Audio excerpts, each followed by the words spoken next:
Welcome, chamber music fans. I'm very, very happy to be here with you today with Matt Haimovitz. He is going to be playing the Austin Chamber Music Festival on July 15th, along with Christopher O'Reilly.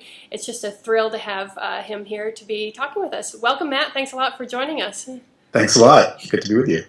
Matt, I've been hearing about you as a cellist for a long time. I'm a pianist, and I haven't seen you live yet, so I'm really, really excited to see and hear you live. But I've had so many of my friends see you live, and I think without exception, not I think, but without exception, everyone has had an incredible time at your shows and has just loved your playing. And as you know, musicians are kind of a tough crowd. They're kind of always looking for things to hack on, but like everyone has just thought you were so amazing. So I'm in particular so excited to be able to hear you live, and it's just a thrill to have you guys come out to the festival. I'm looking forward to it. I mean, Austin is such a great town and great music town. It's always really great to be back. Have you been back many times, or what is your history with Austin? No, not many times, but I was there recently, as recent as last year. Mm-hmm. I brought my cello ensemble, my cello band, Ucello, and we played at South by Southwest. Awesome. Including the prelude to the keynote address that Bob Geldof gave, which was amazing. Oh, that's great. Played in a bunch of clubs downtown, and it was pretty incredible. It was quite something, and especially in that time. But I'm really looking forward to coming when the traffic is a little better. Yeah. I mean, South by Southwest it's just the most insane time, and frankly, if you live in Austin, usually you're getting the heck out of Dodge during South by Southwest. Right. But when did you first start playing clubs? Because I kind of remember around the time when it happened, because it made a pretty big splash, this sort of young go-getter cellist who was playing Bach suites in clubs, and I think it was a pretty radical thing to be doing at the time. And I think in many ways it's really revolutionized how we're approaching how young artists are approaching classical music in our 21st century. How did you first of all, when did you start doing that, and what kind of drove you into exploring those venues? Well, it was 12 years ago now that I started in 2000, and I had just recorded the Bach cello suites. Mm-hmm.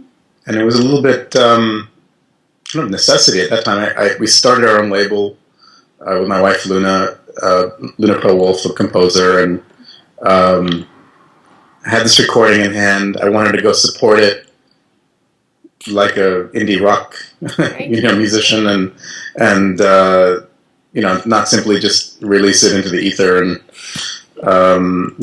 have it completely ignored. So I also sit with 1,000 copies in your closet and yeah, exactly. So I decided to just call a venue where I lived and see if they wanted to do a release party. This was in Western Massachusetts, and the response was so electric that it got me thinking about whether this was really a need in classical music, especially, like you said, for young artists, a way to break in new artists, new repertoire, take risks with programming, build audiences. I thought it just seemed to be something that could really be a part of the classical tradition. It was a part of it once upon a time. I mean, it's not a new thing. Actually, it's going back in time to the chamber music idea of more intimate spaces and experiencing music that way. So it all, in my mind, it came together, and it just felt very organic, and I started seeking some of these venues out, and then it eventually took on a life of its own. I always call chamber music the original party music, because it was always meant to be played. It was always meant to be played in kind of close quarters, surrounded by friends, with plenty of wine and spirits and otherwise. Absolutely.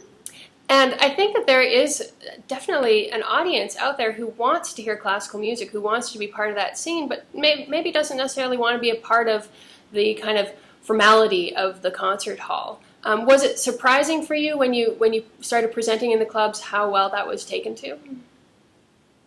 Yeah, it was surprising, and it was a big leap for me, because I wasn't used to the idea of what I do as entertainment. Uh-huh. That people are there to have a good time, and I always, for me, it was such a serious process, and just developing your skills and going to conservatory and the hours of practice and perfecting and making it so that you are somewhat heroic. That you don't want to show any flaws. On stage, you want to reach that ideal. And I realized very soon that actually people, that's not what they're there for.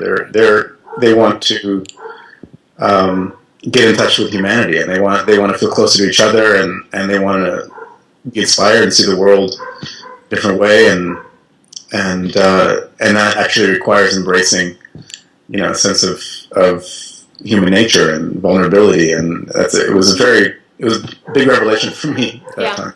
I think that revelation happens anytime someone kind of that's my dog barking. Can you hear my dog barking? I'm actually I will cut this out, but I'm going to let him out, and that way he won't interrupt. All right. Oh, yeah? I'll be right back, okay? Sorry. Okay. Then we know we're live. All right, and I'm back. Okay. I think it's the revelation that a lot of musicians have when they get into the real world after studying. And I've been thinking about this a lot, and I think studying and being in conservatory and learning to be a professional musician, that whole process is a little bit of a double-edged sword, because you're right about the idea that we spend so much time practicing and perfecting and being really self-critical, and sometimes even sort of abusive on those terms of being self-critical. And we learn a type of performance that is really geared towards our colleagues, our musical colleagues, and towards our teachers. And then I found the same thing when I got into the real world, that the expectation was a lot different. It wasn't for, of course, everyone wants to see great playing and great virtuosity, but it was much more about the connection with the audience and learning how to connect with an audience. And I feel like when you're studying, those aren't necessarily the elements that you're talking about. You're not talking about connecting with audiences, much less developing an audience and having a voice to kind of share with an audience. So I always feel like that point where you're at the end of your studies and embarking on a professional career, it's really kind of a sensitive time to be honing your skills, but also to be like thinking about this idea of, well, the buzzword now is arts entrepreneurship, and learning how to do that. And I think more and more it's really important for I think music students to be really taking that on and really knowing that our art form doesn't have to be in this box. And in fact, if we put it in that box, we may never have a career, and we may never have the kind of satisfaction of that interaction with audiences. Well put. and I love that you're collaborating with Christopher O'Reilly. I think it was the New York Times who said that if ever there was a collaboration that was destined to happen, it was between you two, which I think is great, because I think Christopher has also done a very similar thing with his career. Obviously a fantastic player, had the most kind of classical upbringing, but has learned to kind of communicate with audiences and reach out to different audiences. That is really special. What brought you guys together? How did you meet, and how did you embark on this project? Well, we only met a year ago, or a year and a half ago. Mm-hmm. Oddly enough, because we had these parallel paths, like as you said. He was playing rock and roll in the concert hall, and I was taking classical music out of the concert hall, going to the rock and roll club. Right. But he, well, bit of a long story, but in any case, we ended up with the same manager, and we had an opportunity to play together in Billings, Montana, mm-hmm. and we both agreed to it, and just had the most unbelievable 3 days in Billings, Montana, putting together a program from classical, from Stravinsky, Janacek, Piazzolla, to including brand new arrangements that we were working on, and Chris actually came up with an arrangement of from John McLaughlin, the Dance of Maya, mm-hmm. from the Mahavishnu Orchestra, and then we improvised on another tune of Mahavishnu on Lotus, and then developed the Radiohead tune, Pyramid Song. And it was just an amazing 3 days where we completely lost track of time. We, other than eat some nice meals, we were just in this stage, this old movie theater that could seat, I don't know, 2,500 people, and it was completely empty, and it was just us, and we were just putting this program together, and had no other thoughts or worries. It was just a magical few days, and we realized right away that there was a certain chemistry artistically between us, not only in terms of being on the same wavelength, in terms of the openness to other genres and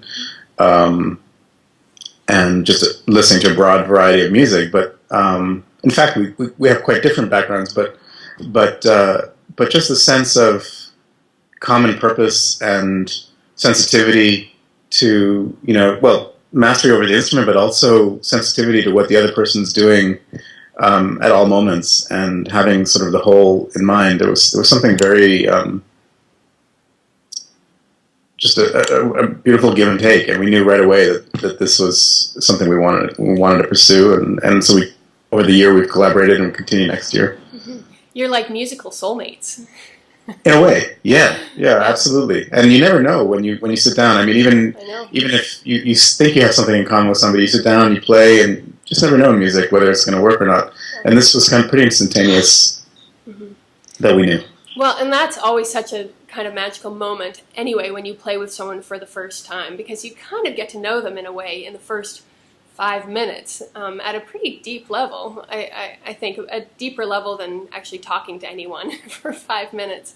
That's true. But it must have been really amazing when you sort of felt that spark right away. And how lucky it is amazing. It's rare. Yeah. Well, and how lucky that it was sort of a kind of a force of nature that put you together, that it wasn't that you guys knew each other since you were kids and it just, it was something that you started playing or went to a festival when you were 13 years old and decided to come back, but that it was, I think that it's really not trite at all what New York Times said. It was like you guys had these sort of parallel paths, and somehow it was meant to be. And I kind of love that it all gave birth in Billings, Montana, of all places. I know we think about this actually, because Chris, being Irish American, and me being Israeli American, the idea that us two would meet in Billings, of all places, and actually get along. Yeah, right. It's quite something. The alcohol probably tempers all of that, right? Alcohol helps, no doubt. And then you guys. When did you record the CD? It was recent, right? Or you released it recently? Well, yes, it's now a year that we recorded it. Exactly a year. It was in June of last year, and so that's only 4 or 5 months since we met for the first time in Billings, and we only had a couple of arrangements, but Chris just got to work and just turned out. All these amazing arrangements of Cocteau Twins and more Radiohead and Blonde Redhead and other bands that we then got together with and kind of chiseled through and just worked our way through these arrangements. And so within a couple months we had so many that in fact we couldn't decide what to leave off. And we had the classical sections. I don't think you left anything off. It's a massive CD. We didn't. So we have it's a 2 CD set, and it's kind of a nice way to start. I mean, it feels like epic, and that's good. I mean, I think, but it's amazing how quickly it all came together. And now we've been playing together for a year, but at that time it was very, very new. Well, I can't even tell you how excited I am that we can be a part of this so early on in the process. I'm sure that you guys have a kind of a long life ahead of you of collaboration, and it'll just be really exciting to see kind of what roads that takes. But it's great for Austin audiences to be able to say, yeah, we were there at the beginning, to kind of see that and be a part of that first tour. So, and how do you decide? This has been something that's been happening quite a bit more and more, that instead of giving me a program that artists will say, we will select pieces from these certain composers or these certain bands or pieces, and we'll announce from the stage. And I actually think it's a great thing. I think some of my audiences go a little bit crazy because they like to have in their hand exactly what to expect. But I like to do that on stage too, is just announce as we go along, and that way you can kind of share the stories of the pieces and why we're playing what we do, what those pieces might mean to us. So how do you guys choose what's going to be on your set list for any given concert? It's a variety of factors, but Chris and I both have done this in our solo sets quite a bit, and we both prefer it for a lot of reasons. But one is that we come across new music all the time, and there's always new material that we want to include that's on our mind. And in the classical music world, you're sort of forced into the straitjacket of knowing exactly what you're doing 2 or 3 years out sometimes. You know, when you play with an orchestra, I know what concerto I'm playing. And even if I've just premiered a new concerto of Philip Glass or somebody else, and I want to play, a new piece, I can't. It's set in stone. So this allows us some liberty to with each show, we tend to bring in some new material that's not on the CD or that we haven't worked on. Right away, when we started playing after the recording came out, we introduced Weber and Drei Stücke into the set. We hadn't recorded that. I love those pieces. They're great, and they're really great in the context of some of the Radiohead and Cocteau Twins and all that. I mean, it's just very a little bit disorienting, but also in a way a sorbet. Right. Between things, and so as we were doing that, we discovered an even earlier piece of Webern, more romantic, that I didn't even know existed when he was only 16 years old, and those are incredible. And so we brought those into the set. I'm talking to Chris now about a Kodai sonata, an early sonata that rarely gets played, and it's just really, I just love some of these great composers, the early periods, where they're really adventurous and they're taking risks, and it's not quite worked out yet, but it's it requires some effort from the performers to kind of make sense of it. Yeah. And so I'm hoping we can introduce that. I don't know if we'll do that in Austin, but right now we've got quite a bit of material already with just even on what's on the 2 CDs, and just arranging them in with the right sort of emotional arc, and so that there's a thread that runs through the whole show. Sometimes if we'll play a whole piece in full. Sometimes we will juxtapose movements and go between, which I've done rarely in my solo sets, but I love it with Chris, especially like when you get the whole Janacek fairy tales, which is 3 movements, but maybe you don't get them in succession. So you have one, and then you go somewhere else, and then you come back to it, and so there's this kind of underlying story or narrative that runs through the course of your program. So there are a variety of factors, but I mean, Chris is, I have to say, an amazing programmer, and I've learned a lot from him. I'm a pretty good programmer too, but he's really some of the ideas he has. I might initially go, "Is that really going to work?" And then we do it. It's just wow. That was kind of a revelation. So it really depends on the hall, on whether we're using amplification or not, which we're not in Austin. Right. Whether what kind of audience we have. If it's, sometimes it's a real mix of college-age kids and older classical chamber music audience. So we gear it towards that. Sometimes it's just what we feel like. Just on that night, we're just in a certain mood, and we go there. But there are certain formulas that we've discovered with the material that really work better than others, and so we've learned also through the course of it. But it's a really, really fun And I mean, I love this program. I love what we're doing with the different genres. Mm-hmm.